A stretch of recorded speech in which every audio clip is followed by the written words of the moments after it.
Uy, dul, klep dul, pajibar dul, lupya dul, cellphone dul. Cellphone. Oh, tamang-tama dul, may cellphone ako dito dul. Tawag ko. Oo, makakatawag to, kaya lang per minute yung bayad dul. Ito, yan. Oh, yung bayad dul.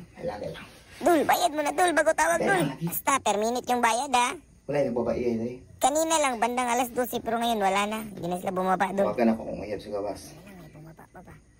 Kani, nagalibog ko dali. Kung ipadayan pa ba na ako kay tuwan o siya. Pag mutubag siya, karong bisag alas 2 na sa kadlawon, pag mutubag siya, sign ani, tundangon na ako si tuwan. Siya na dyan ko. Pag di siya mutubag, pasabot na ni, wala siya nag-effort o mataan yung oras sa kikabulo siya, takating tiklep na ko ni.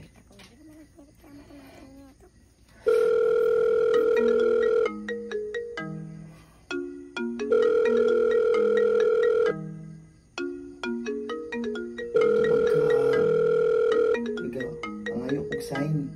Ito ba kung naman ikaw kay Pilion? Ano dul? Tapos na dul?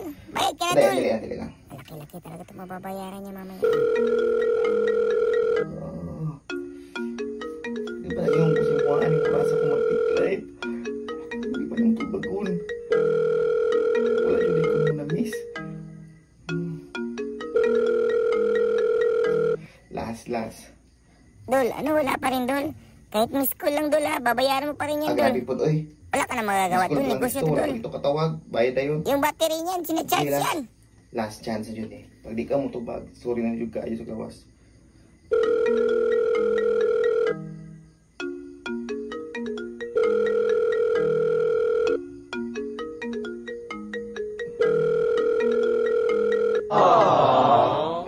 Malas naman yan, di na sinagot ng jowa niya yung cellphone. Magbabayad pa siya ng malaki sa atin. Situwa na dyan ako ah.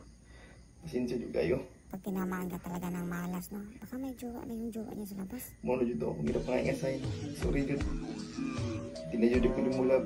Wala ka nag-effort sa buong mataaning orasa para bago na akong tawag. Ano dul? Tapos na dul? Oh, Dul, sandali yan dul, yung bayad dul. sabi bayad. Lagi ko katawag no. Wala na ako dyan dul, hindi naman libre yung kurente ng pag-charge ng cellphone dul. Bawal lang ko pag ano. Tawagan na ako to kung mama ko ang tawagan. Grabe naman, si Binto pala to. Wala tayong makikita dito. Tayo pa yung magkakautang sa kanya.